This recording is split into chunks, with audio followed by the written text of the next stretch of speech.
Untuk yang di PHK, saya kira ini sudah berkali-kali saya sampaikan, ada 6 langkah mitigasi yang dilakukan oleh pemerintah.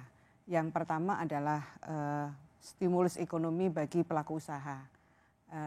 Mereka yang menunda PHK, pemerintah memberikan stimulus. Kemudian yang kedua, program yang meringankan untuk 56 juta pekerja sektor formal, berupa insentif pajak dan ada relaksasi pembayaran iuran BPJS Ketenagakerjaan. Ini dalam proses finalisasi peraturan pemerintahnya. Kemudian tambahan tadi untuk pekerja yang formal, tambahan ada insentif upah atau gaji buat pekerja formal yang penghasilannya di bawah 5 juta. Kemudian kita juga memberikan jaring pengaman sosial bagi pekerja informal yang mereka menjadi miskin baru. Ya. Itu jumlahnya 70,5 juta. Itu di treatment oleh Kementerian Sosial dalam bentuk bantuan sosial. Kemudian yang berikutnya adalah prioritas kepada yang kemarin itu 1,7 sekarang menjadi 2,1.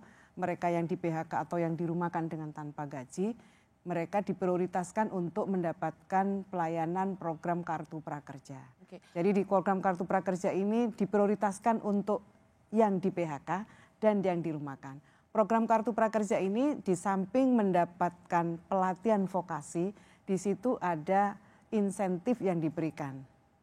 Insentifnya lebih besar daripada biaya pelatihannya. Biaya pelatihannya itu 1 juta, kemudian insentifnya itu 600.000 selama 4 bulan ini akan diberikan dan benar-benar akan memprioritaskan pesan mereka Presiden adalah memprioritaskan 1,7 yang sekarang 2,1 juta itu. Meskipun ini tidak langsung di Kementerian Tenaga Kerja bukan. Di Kementerian Perekonomian. Karena itu juga harus hati-hati karena KPK sendiri pernah memberikan keterangan lebih baik di hold dulu karena ada bisa punya potensi penyimpangan. Jadi kalau mau dilakukan harus dengan hati-hati. Ini KPK yang memberikan penjelasan saya soal kira kartu itu saya kira Pak Menko sendiri memberikan atensi dengan melakukan perbaikan tata kelola. Itu ada di sana. Tapi yang saya mau katakan bahwa kepada teman-teman yang di PHK yang dirumahkan itu mendapatkan atensi dari pemerintah. Mereka diprioritaskan untuk mendapatkan program Kartu Prakerja. Yang di sana ada insentif dan tetap aja juga ada biaya pelatihannya. Kemudian pemerintah juga memperbanyak program padat karya. Ini yang banyak ada di PUPR. Lebih dari 10 triliun lebih ya yang dialokasikan untuk program padat karya ini yang diharapkan teman-teman yang di PHK, yang dirumahkan ini mendapatkan kesempatan untuk mendapatkan penghasilan kembali. Saya mau masuk gini Bu Ida, saat ini kan sebenarnya meskipun stimulus itu sudah dilakukan ke dunia usaha itu karena dunia usaha sudah terpuruk, mereka tidak memiliki aktivitas ekonomi, tapi mereka punya tanggung jawab untuk terus membiayai operasional, termasuk menggaji karyawan. Pengusaha merasa itu belum cukup, tapi oke lah, itu tidak akan saya tanyakan pada Ibu. Yang ingin saya tanyakan adalah banyak juga karyawan yang di PHK, tetapi tidak mendapat apa yang menjadi haknya. Apakah Kemenaker juga mencatat hal itu dan apa advokasi pada mereka yang mereka di PHK dan sudah ya, tentu karena saja, alasan perusahaan tentu saja di Kementerian Ketenagakerjaan itu ada Dirjen Pengawasan. Mereka yang akan melakukan pengawasan terhadap perusahaan-perusahaan yang tidak memenuhi kewajibannya. Dan kami kan membuat posko. Posko sebenarnya dulu lebih concern pada perlindungan kesehatan pekerja.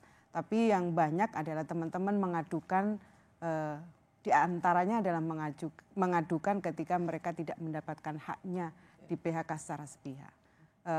Karena kondisi pandemi COVID-19 ini, layanan itu kami lakukan secara online, mempermudah bagi teman-teman yang tidak mendapatkan haknya di PHK secara sepihak bisa melaporkan dan kami akan secara langsung menindaklanjutinya melalui pengawas-pengawas di pemerintah pusat maupun pengawas-pengawas yang ada di daerah.